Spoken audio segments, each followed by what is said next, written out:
Hey Hey. everybody, it's Mia and Crystal, 10:30 in the morning on Friday on a cold rainy day, and the world is ending outside of our window. No, I'm just kidding. Just kidding. We thought that we could hop on today and just talk through some of the sort of opportunities and challenges to run a virtual support group.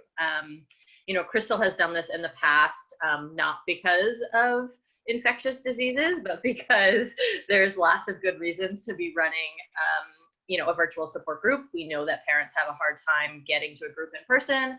There's childcare issues. There's transportation issues. There's so many barriers that this might really be an opportunity for all of us to try something out, and we might be pleasantly surprised by what it brings, especially for folks, having nothing to do with COVID-19, but are in more rural areas that are having a hard time getting folks to attend an in-person group. I think that this will be, starting a conversation that we've been wanting to have anyways. And so we're just going to do it, and we're going to record it, and we'll send it out to everybody. Crystal, want to add anything? Yeah, I guess I want to say that I know a lot of folks can feel a little skeptical about what it's going to feel like to run an online group versus in person. And there are some differences. I don't want to discount that, but I do want to say that as someone who has run quite a few online groups, you really can get the same or very similar levels of juiciness and authenticity and people being willing to share. And some of it is, a lot of us are running groups using the GPS model. And so just, using the model and really leaning on that can really help. So we'll go through that. But I just want to reassure folks that, like, if you're having worries that maybe an online group isn't going to feel as good or as yummy or is not going to have the same effect, that actually my experience is that they're really, really good. Mm-hmm. And then before we get started, the impetus for this particular video is what's going on with recommendations around not gathering folks together. And so I wanted to also, just spend a few minutes probably at the end talking about how to support people around this right now, and particularly, pregnant folks who are sort of unsure what, birth in a hospital is going to look like. There's policies that are changing. And then also for folks that are newly postpartum or just have young kids, kind of the worries and the anxieties that can come up around times like this, especially if you already experience anxiety. This is likely going to kick up your anxiety. And so we have a couple of resources that we started. We have a Google Doc that has sort of, the information that we do know on COVID-19 and things like pregnancy and breastfeeding and young kids. And we'll continue to sort of just fill in information on that Google Doc. I'll post the link at the end. And then also, we did just a quick kind of, search on, what are good options to host an online group if you don't have, like, Zoom as a paid platform. And it seems like the best one is Google Hangouts. Seems like the best option. Our groups are not a medical treatment, and so they do not need to use HIPAA compliant software. We do want to sort of be, mindful of confidentiality, and we're going to talk about that in a moment and how that might impact, for instance, how we set up the calls and how we talk about it with the parents. But pretty much any video platform is absolutely okay to use. Okay, so let's jump into the hows and the whats in terms of the details of running an online group. So we're going to be using the GPS model. So I pretty much think that most of the folks that we're working with these days are using that model. And you're going to start it in the same way that you're going to start any group. So the first time that you host a virtual group, you also might give people a few more minutes to get online, to, like, figure out the software. You might have sort of just chatting with people in the beginning parts as a couple of people are coming on, and you might also want to give them a little bit of like a tutorial of how to use the platform. So for instance, in Zoom, there's a chat feature. If you scroll over, if you kind of hover over the video, you'll see on the bottom, there's like a kind of a toolbar that shows up, and there's a chat box. And if you click on that, you can see that you can chat with everyone or you can chat with an individual person. And this can be really helpful. So like, for instance, if, you know, someone has a lot of background noise, for instance, you could say out loud, hey, Crystal, could you please mute your video? Or you could also chat with them, you know, or for instance, for those of you that do online sign in, so like that beginning thing as people are just coming onto the group and you're trying to get people's like sign in information, you can post your link to the, you know, your online sign in. You can post it right in the Google chat. You know, so for instance, like, right, online sign in goes here. So you should be able to see that now on the right side of your screen, so that then you can ask people, just click on that and go ahead and sign in just like you would. If you don't do online sign in and you do need to capture things like name and address and email and, you know, things like that, you can actually post the questions in the chat on the right. And you can say something like, please give me your name, your email, and then you can even list demographic questions. And then you can ask people to do that, to just send that information to you privately. So if you notice in the chat box, there's a drop-down menu and it says to everyone, or it lists all the people in the that are currently there. So you can say, please just privately message me like your sign-in information. So you can say like, you know, please, you know, and you can have this pre-populated before parents come on, but please list, you know, your name, email, and then, you know, you can list your demographics questions.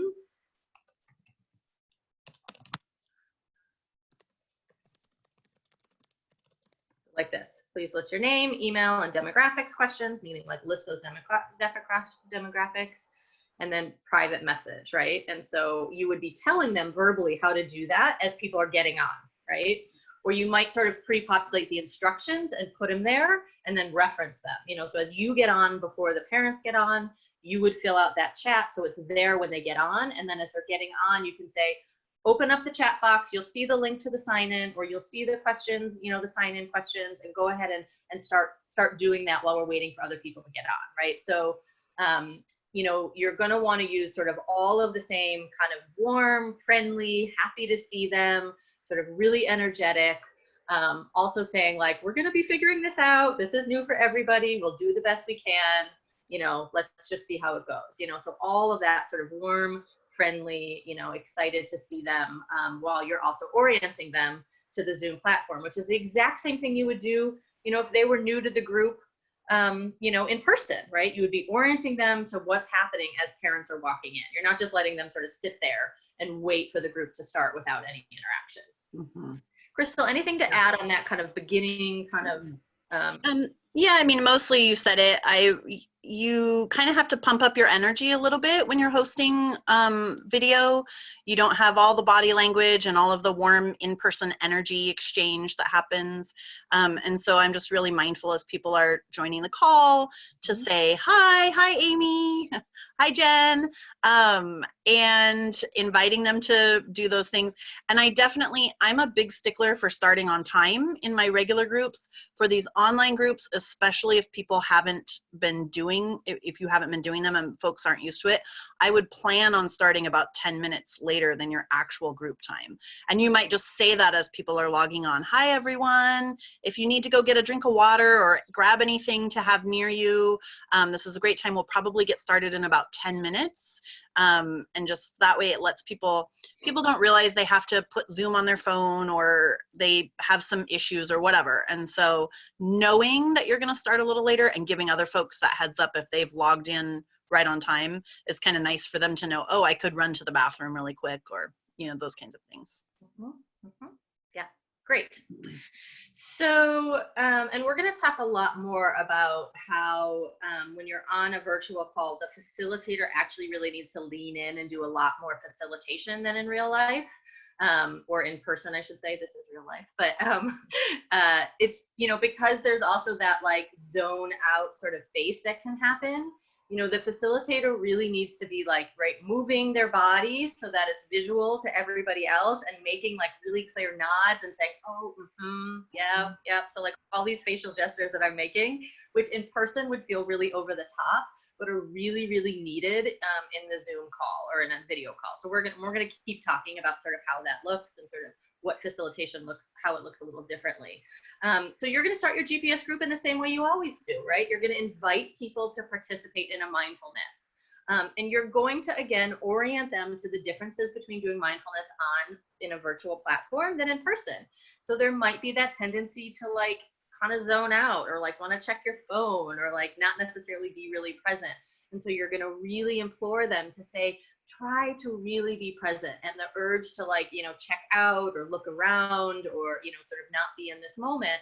See if there's something you can do with that, right? You notice that feeling, right? In the same way that you would notice any feeling that came up in person, and try and stay in the exercise with us as best you can. And that way you're also normalizing the tendency or the experience to like, kind of not pay attention on a Zoom call. And they're not doing anything wrong. It's sort of normal. It's like, again, all the things that we would do in a GPS group by doing some of the work for them up front, so that they're not like, oh, yeah, I'm not sure that this really worked, or, it's really hard to do a Zoom call. You're going to kind of talk about it up front. You also might not want to do a really long mindfulness on a Zoom call, because you also might have the tendency to lose folks. And so, really thinking about kind of quicker ones, really more engaging ones, not just like, let's take 20 breaths with no sound that you're making, right? Or you're not guiding them. So again, you're going to want to be fairly active in that mindfulness section. Mm-hmm. It's a great time too that you can invite people to see it in a different way, and maybe it's a little like psychoed piece to say, often when we do our mindfulness exercise in group, we're in a different space. And so it feels maybe a little easier. And this is a chance for all of us to practice some mindfulness in our own space and in our own home. And that might mean there's a little extra noise going on, and that's okay. Or a little extra distraction because your kids are running around. But this is a time where we can practice having some attention for ourselves and still reserving some attention for what we need to be mindful of in our space. But it actually is a great opportunity for folks to practice that mindfulness piece in their own house, which they might not necessarily take that home from group. And so offering that to them, that they can enter into it in a different way, can be helpful too. Mm-hmm. Mm-hmm. Great. And then after you do mindfulness, you're going to go into the guidelines. And the guidelines are the same, although the examples and some of the things that you're talking about might be slightly different. Mm-hmm. So for instance, confidentiality. Crystal, you want to talk a little bit about that? Yeah. So we would introduce confidentiality just as normal, that we won't refer to each other's check-ins. We would ask permission outside, all those things that we typically say. And then one thing to really be mindful of in this video call is that we don't know who else is around that person. So I learned this the hard way in that I hosted a video group, and after several people had shared very deeply, someone's computer moved and panned, and we realized their partner was in the room that whole time. So luckily we were a tight-knit group and nothing had been too intense, but it's something to be sure and mention as part of confidentiality on a video call, is that we're asking you to preserve people's confidentiality by either wearing earphones so that whoever's in the space around you cannot hear other people share. And of course, you get to decide if your partner's in the room and you're sharing and you're comfortable with that, that's fine. But making that suggestion that folks find a quiet corner of their home where they can also preserve that confidentiality or use earplugs. I've had people that go sit in their cars to have a quiet space where no one's around. And so they take their phone and prop it on their steering wheel in their driveway and participate in group from there. And it gives them a space to share privately themselves and also to make sure that nobody else is listening in. But it's just an important add-on to our confidentiality piece, that we're ensuring that anyone else that's in our space around us is not able to listen in to our group shares. Mm-hmm. Great. And then, there's the piece about sort of how to help people know when it's their turn to talk. And so in the guideline, when you're talking about interrupting, you might say, right, being on a virtual, video call is a little different in person. It's hard to know sort of when it's your turn. So Crystal and I will help you with that. So we'll help in that when it's time for check-in, we'll let you know what the order is and we'll prompt you. And then later on in the discussion, you know, we're going to hold that everyone's doing their best and that there might be some a little bit of interrupting, because it's really hard to know, like when someone's about to talk. Like when we're in person, we have all of these, like this information that we're just taking in, where we know when it's time to talk. And so you might also say something like, it's actually like harder to be really participatory in an online call, right? People tend to like hang back and not be as interactive. And so you might want to, again, doing that work for them up front and putting out some of the things that could likely happen. You might say, you know, like you're, you know, it might actually feel harder to talk on a video call. And yet we really, really encourage you to do this. And don't worry so much about interrupting. Crystal and I will take care of that. You know, and we'll know that, you know, you weren't trying to interrupt someone, but it's kind of more about the platform that we're on, right? So you normalize it for them, and you also really encourage them to be interactive, because that's going to be one of your challenges on a video call. People are actually going to probably be less likely to jump in and share, because it's hard to know how to do that. It can feel a little bit like, you know, speaking into a void, especially if folks aren't sharing their video. So that's another piece that we definitely want to encourage everyone to use their video. And if that's not comfortable for them, then that's no problem. Or if there's a technological reason why they can't do their video, that's of course understandable. And they're always invited to come to group. But it can be really hard to like talk to a blank screen of like a bunch of like telephone icons, just like all around the top. Like you have no feedback, you know. And I think that parents are really coming to groups like this because they want, right, that they want to hear and they want to be around other people that are having similar experiences to them. And so for that reason, you really want to encourage people to use their video, and then also normalize, like, we don't care what your house looks like. We don't care if you're in your bedroom.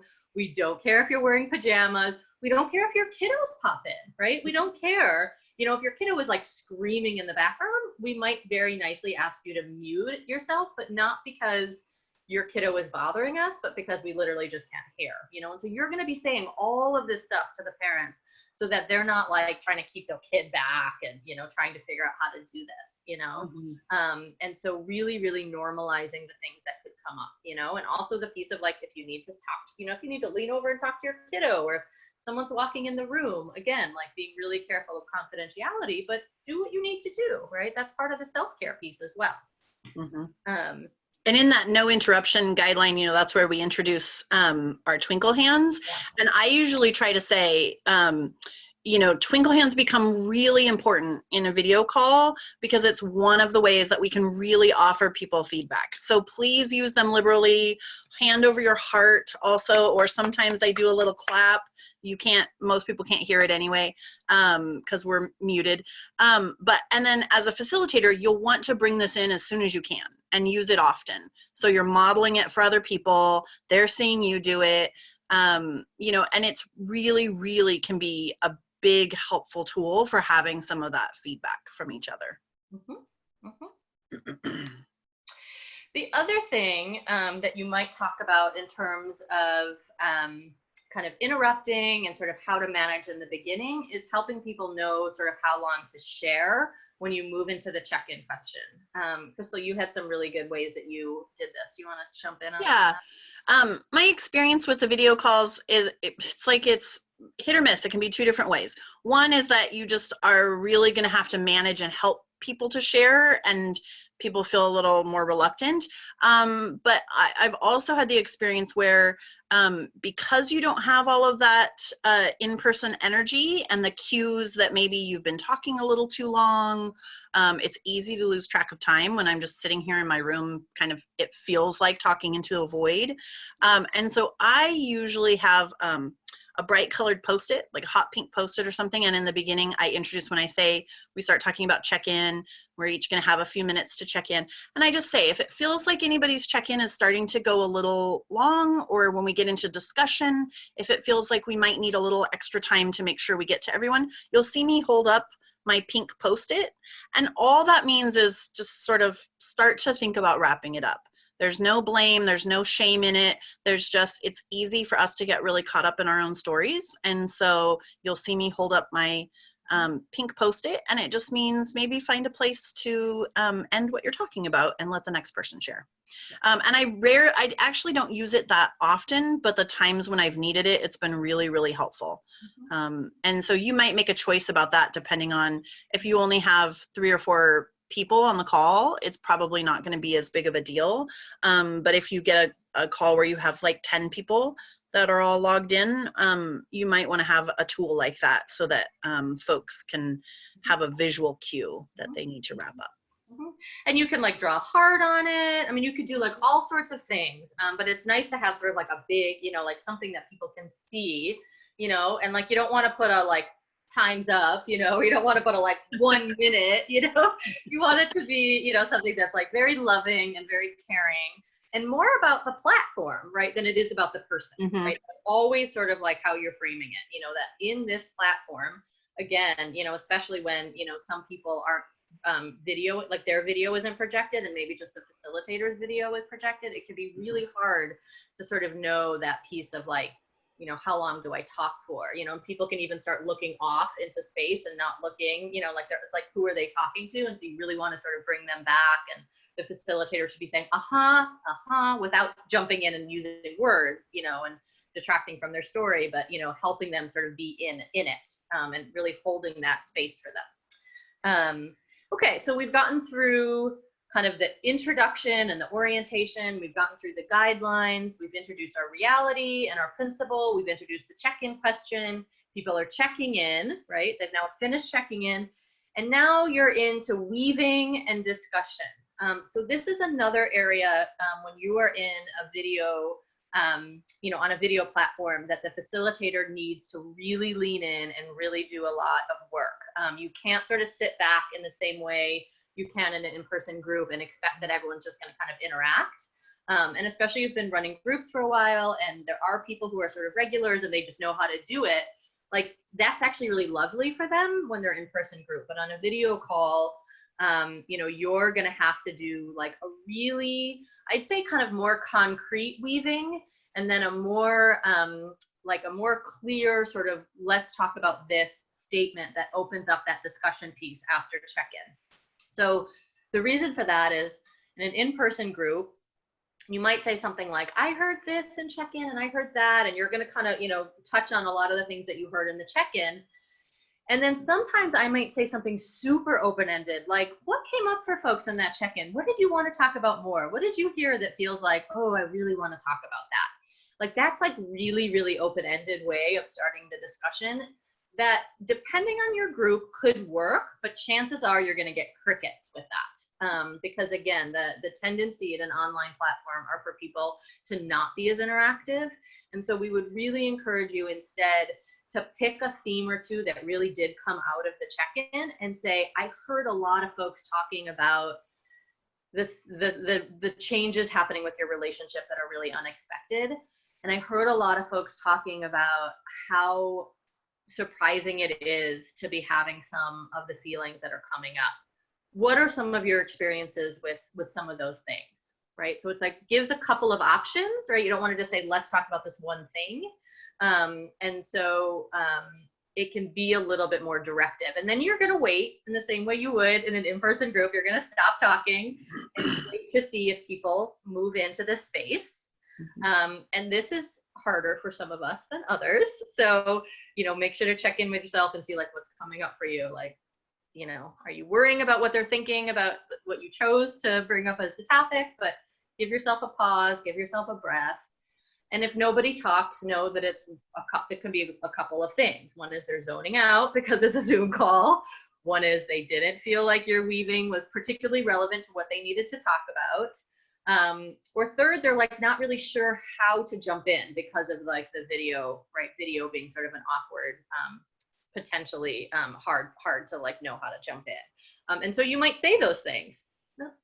Is it that, you know, this topic wasn't something that you all want to talk about? Is it hard to know how to engage? What's happening for folks, you know, so you can kind of check in. The other thing that I would just say quickly about the like weaving and then moving into that discussion part is you have a little bit more opportunity in a virtual call to like take notes. And I might encourage you all to either, if you have a good mental track record to like know what people said in check-in, to like make sure that you're holding on to those more, because you might need those during discussion more than in the in-person. I mean, in person, I'm tracking those anyways, and I will circle back to some of the things people were checking in on and say, hey, these other things came up in check-in. Do we want to switch towards some of those topics?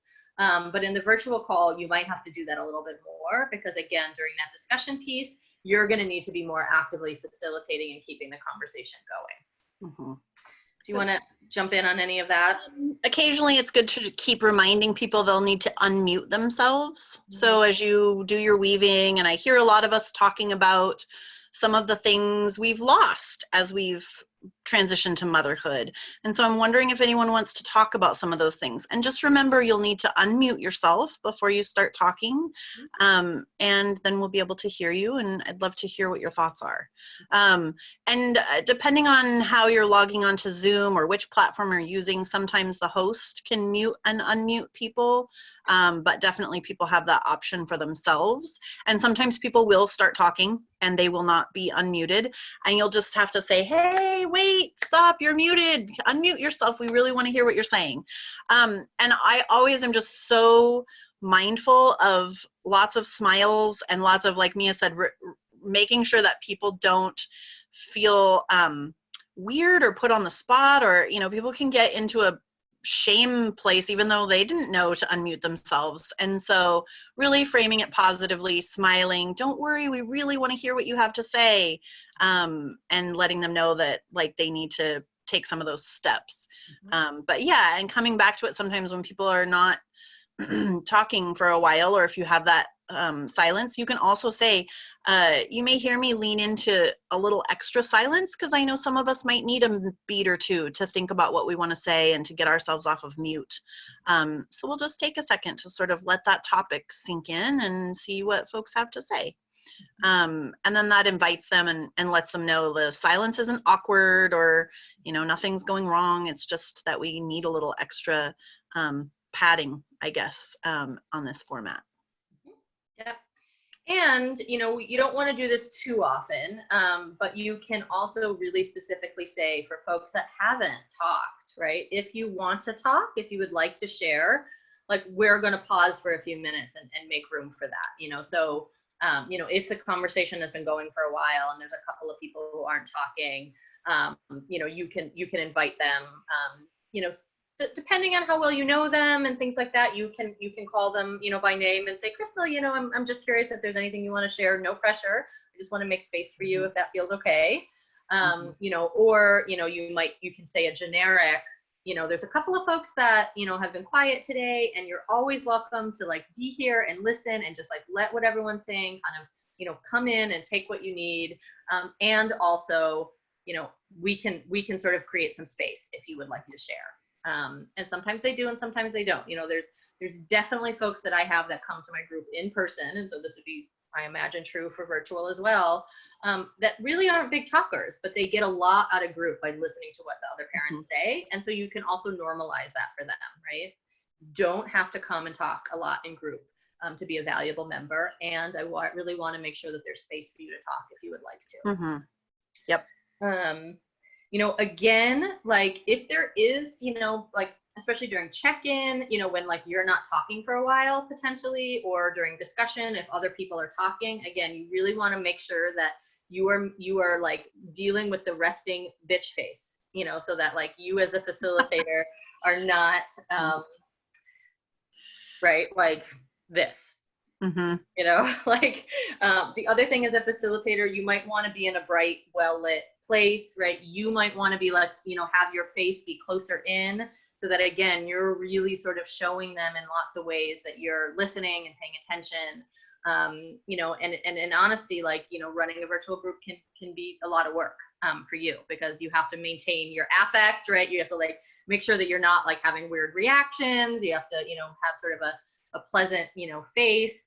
It's really amazing how often I'm on a Zoom call and I'm like, do I really look like that? I look like super angry and like, not very like happy to be here. So yeah, so again, really making sure that, when people are talking, you're using really empathic, facial expressions and nodding your head and saying, when I very first started doing video calls, I was really uncomfortable with seeing, I would get so distracted by my own face. So I used to put a Post-it note over my face so that I just wouldn't look at myself, because it was so distracting, and I would get in my own head of those same things that you're saying, Mia, of just like, oh my God, is that what I look like? Do I make that many faces? I'm making another weird face. And so I just would post it over myself so everybody else can still see me, but on my screen I'm covered, and then I would stay out of my own head. So if that feels helpful for you, I know that was I would distract myself to the point of losing track of what people were saying. So I don't think a lot of us often talk in front of other people while kind of looking in a mirror, right? Like, it's just not typical. And so we just notice all these things. It can be really easy to notice all this stuff about yourself. So don't feel like, you can absolutely sort of cover yourself up if that helps reduce a distraction for you as well.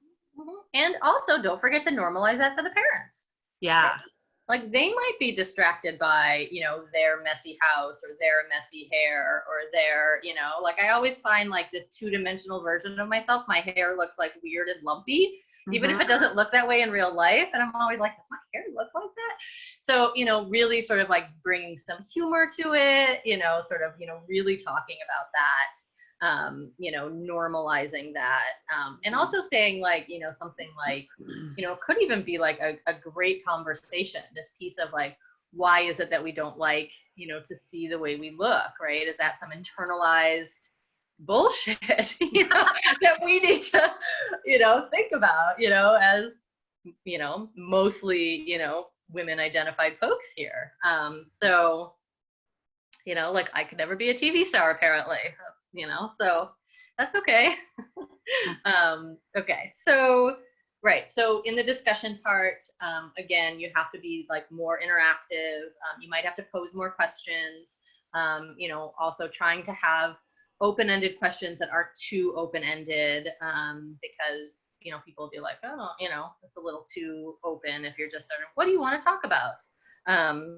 And also, perhaps as you do this a couple of times and you get used to it, and the parents that are you are serving get used to it, some of this might get a little easier to do.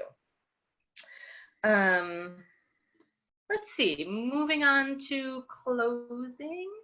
Anything else you want to add before we move on to closing? Okay.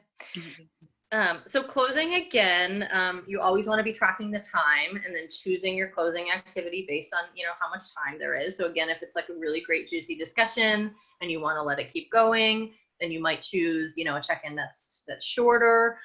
Know that in a virtual setting, closing could actually take a little longer than in person, because again, like in person, like people can just go bam, bam, bam, bam, like really quickly if you're doing like a one word you're taking away, which is a great one when you don't have a lot of time. But, you sort of have to remember that you're like, you're telling people to go, and then people have to unmute themselves. So it can take a second. So be sure to give yourself a minute. And then again, in the same way in check-in for closing, you might really want to sort of, give people the order that things are going to go. So, Crystal has said that in the past, she actually writes down the order so that the order stays the same, similar to how it would be in a group. So people can actually, in a group setting, if you think about it, you kind of know where you are in the lineup, and there's a lot of sort of internal preparing that can happen. Whereas when you're on a video call, that's not as true, and people can feel a little bit more like, oh, it's my turn, like, yikes, so giving them a heads up. So like when we do video calls, we'll often say like, I'm going to check in, then Crystal, then Jen, then Amy, so at least a few people know.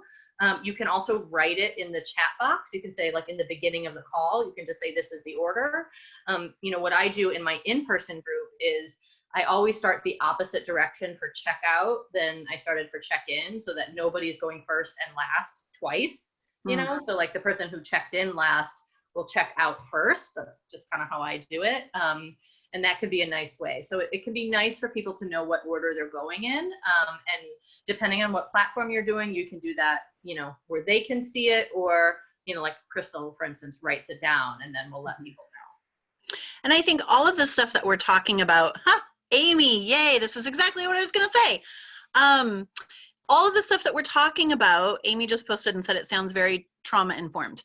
That's essentially what we're doing, is we're coming at it from a trauma-informed perspective. Always. And offering people a lot of information and as much as we can, helping them to understand what the process is going to be like, how to work the platform, all of those things, so that they feel a little more in control of their experience. They have a little more knowledge and understanding of what comes next, rather than sitting in constant stress of like, is she going to call on me? Is she going to call on me? You know, and we may even say that, like, we're not going to directly call on anyone, but I may just throw some names out if I haven't heard from you, and invite you to share if you'd like. So we're always using those words around inviting and offering people a chance, and giving them information so that they do feel a little less stressed at the unknowns that might be coming at them. So it's very much about that trauma-informed piece that we're always looking to work into our groups. Great. And then, right, as people have wrapped up their closing, the end of group is going to be really different in a virtual platform than it will be in person, right? In person, people start chatting, right? You start talking about each other's babies, or like car seats, or like whatever, you know, people make informal plans, they share phone numbers, you know, things like that. They might even come up to you and ask for resources or information.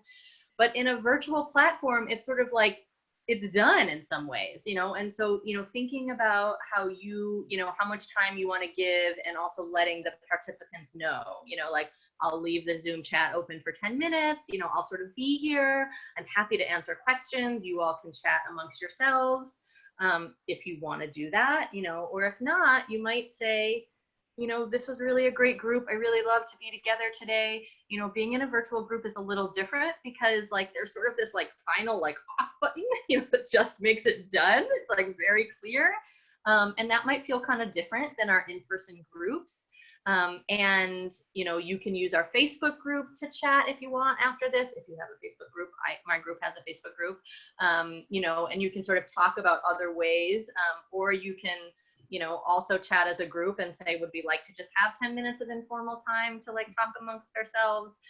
You can also say, you know, I'll stay on for a few minutes and just see what naturally happens, but I will be logging off at, you know, 10 after, or, you know, whatever it is, so that people know, you know. And then before you log off, especially if people are chatting, you're going to want to say, hey, you all, you know, like, I'm going to close down the Zoom, or I'm going to close down the whatever. And, you know, it was a really great group today. And I know that sort of, you know, ending a virtual group can feel a little different than an in-person group. And so I really look forward, you know, to seeing you all next week. And I might say, if this is your first virtual group ever, you might say, if anybody has any feedback, or, you know, I'm kind of figuring out how to run a virtual group, and be transparent, right? You're not like, you know, God up here. You're a normal person who is trying something new. So you might say something like, hey, if you have any feedback, or, you know, I'd love to hear sort of how this went. And you can even talk about it right there on the Zoom call, or you could, you know, offer a way for people to give feedback if they want to give it sort of, you know, more offline. So, but more off of video, but probably still online somehow, email or text or phone. So yeah. Anything else on that, Crystal? No, I don't think so. So that's kind of the big broad strokes. There's probably other little things. Amy and Jen, since you all are here, do you have any like questions that are coming up for you that you all want to ask? Feel free to unmute yourself if you would like to talk. Thanks for offering this. It's good to see you three. And I think it's great for us to be creative and offer alternatives. And I love that there's kind of a tele version or virtual version available. And So, I'd be open to trying it, and could also with things like inclement weather. Mhm. I'm wondering, have you ever done like a mixed version where you have an in-person meeting and those who are able show up, and then there's that you've like people have called in or have videoed in or something? Have you ever done something where it's like the mixed version, and what are your My experience, Chris, looks like you want to say something, so I'll go quick. My experience is that's the hardest setup, that it's easier to have everyone in person or everyone virtual. It really also depends on your actual like AV setup, right? So if you are in a room that has good video conferencing, so like they can be projected on a screen and they can see and hear you really well, it can absolutely work better.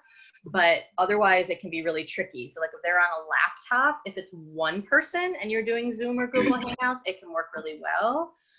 So like if one person is on bed rest or one person has a sick kiddo or something and they really want to try and come to group, it can work. If there's more than one person, it gets a little trickier. And so I encourage you all to try it and see how it works with your particular room and your particular technology and your particular participants. And I have absolutely done that for a mom once before. And like I said, it worked okay with one mom, but it was harder if there was more than one person who was virtual. Yeah, that's similar to my experience. I would say I probably wouldn't make that accommodation for someone who hadn't been to group before. So for us, I've done it a couple of times at my in-person groups where there was a mom who had come very regularly and had a situation where she was without transportation and really struggling. And so in that case, we actually made my phone the talking object. And so she was on my phone. We didn't have a video app to be able to use at that time. And we passed the phone around as the talking object because then she could hear each person share. We had it on speaker, and then they had it close enough that she could hear what was being shared. And then she was just on speaker for her share. We did that a couple of times, and it's hard. It's not ideal, but it did work because this person had been to group and understood sort of the format. That made it a little more workable. Yeah, that's actually a great point, Crystal. And then the other thing that I would say is, I think it's that discussion part that's the hardest, right? So like the beginning part, so them hearing your reality and hearing your check-in and all of that, and then hearing each person's check-in, and then them checking in works pretty well. It's that like open discussion part that can be really tricky, and they tend to be more quiet.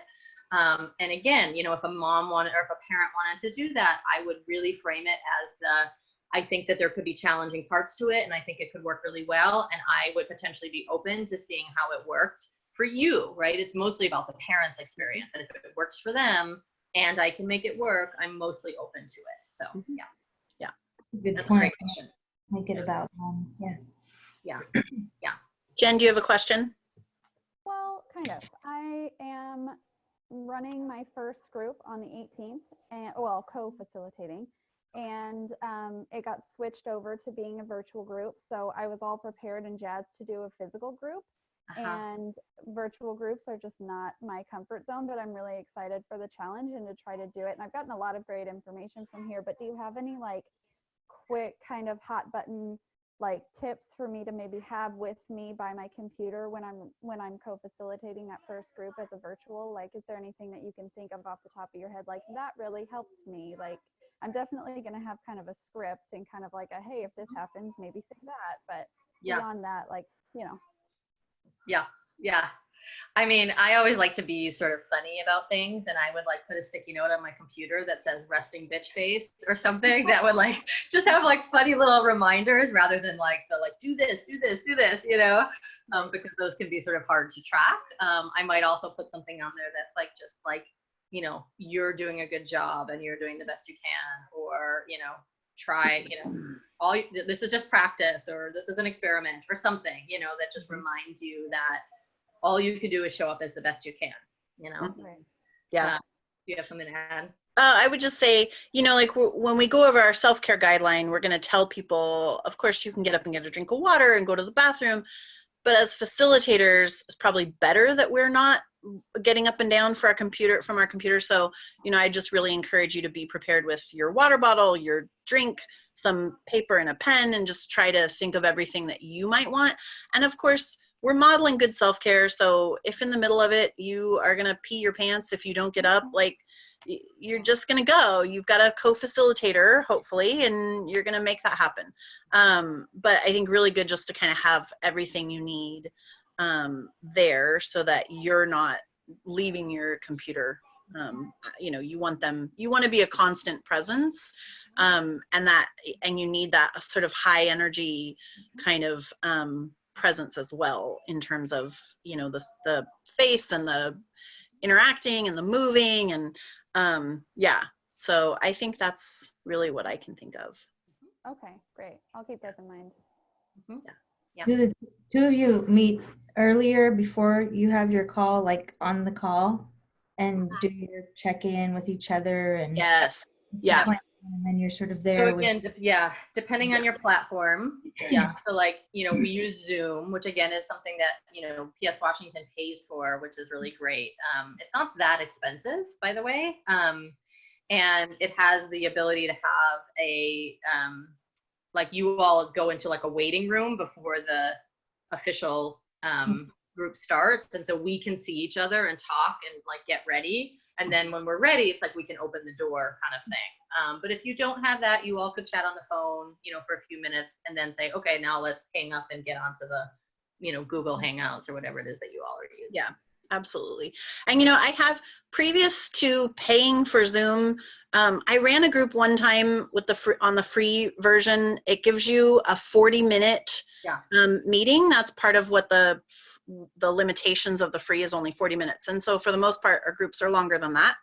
And so we just set up 2 calls, and we reached the end of our 40 minutes and posted the link for the second call again, although everybody also previously had it.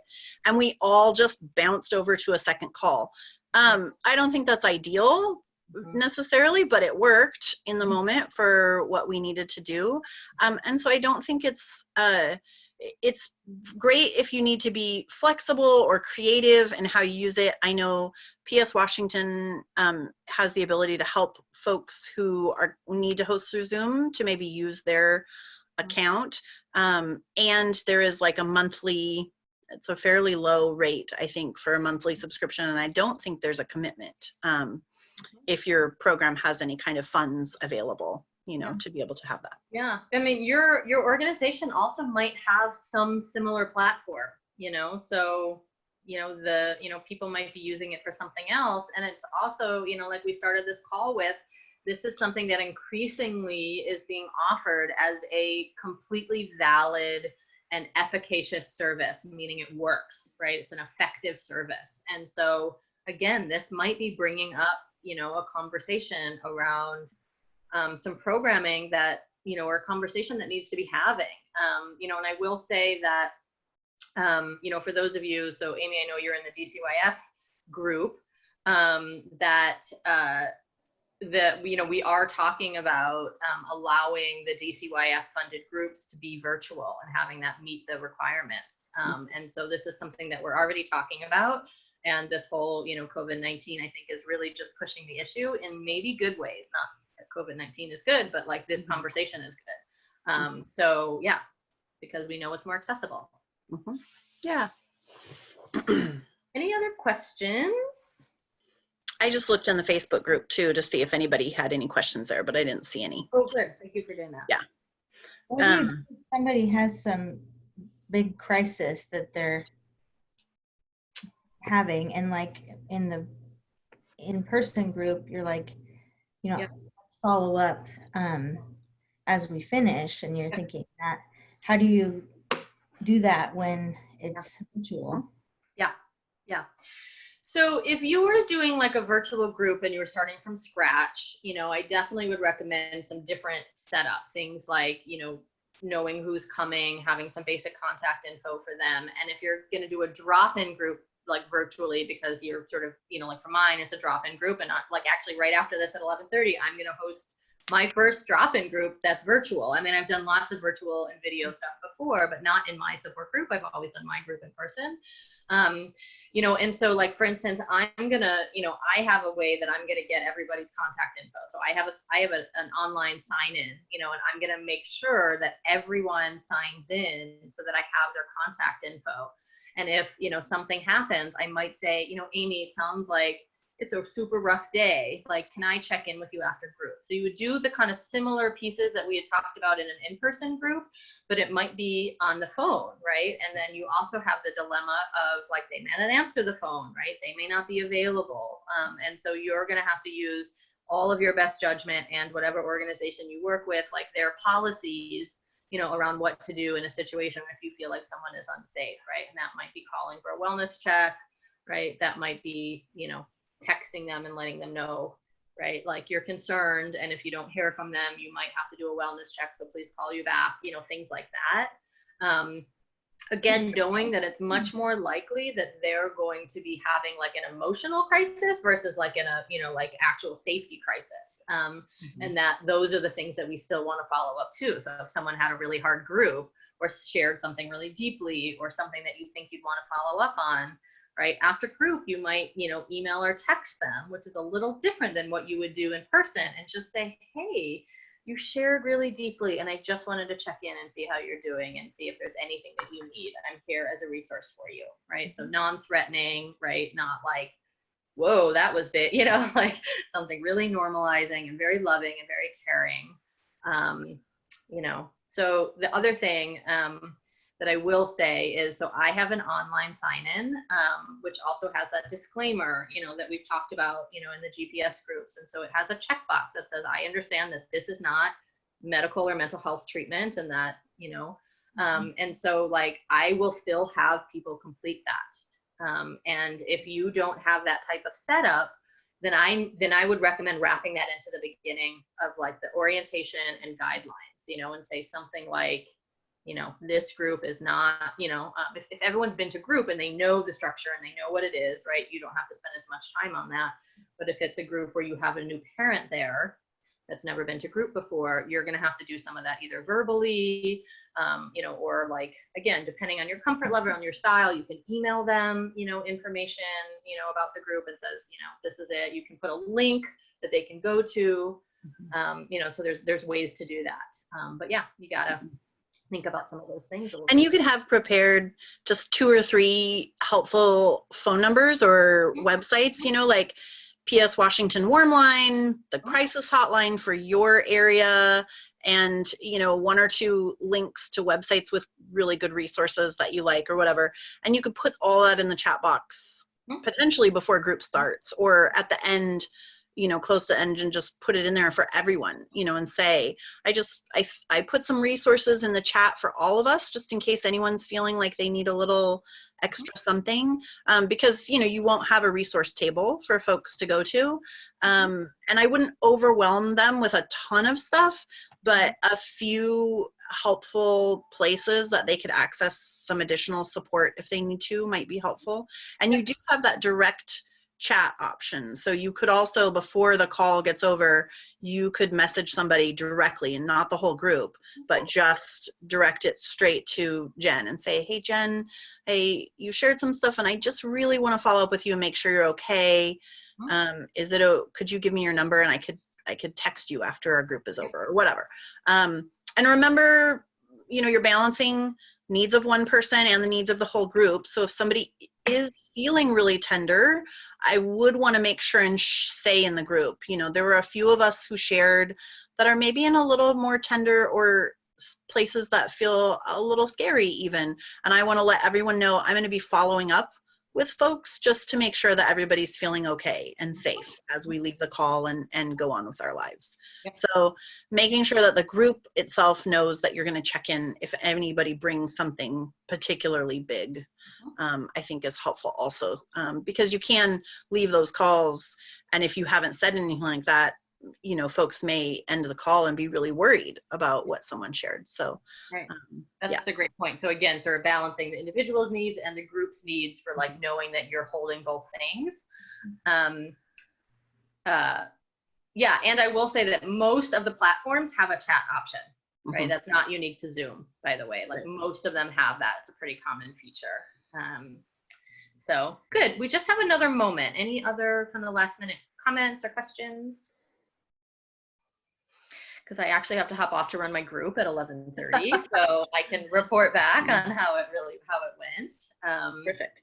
And we have the Facebook group, so please post if any questions come up after the call, or as folks are watching this later and we have not gotten to every single possible question and topic, please ask those questions. Mia and I both will be around and checking in that Facebook group, or you can private message or email, or lots of ways. Don't hesitate to reach out if you have other questions or need a little extra support around it.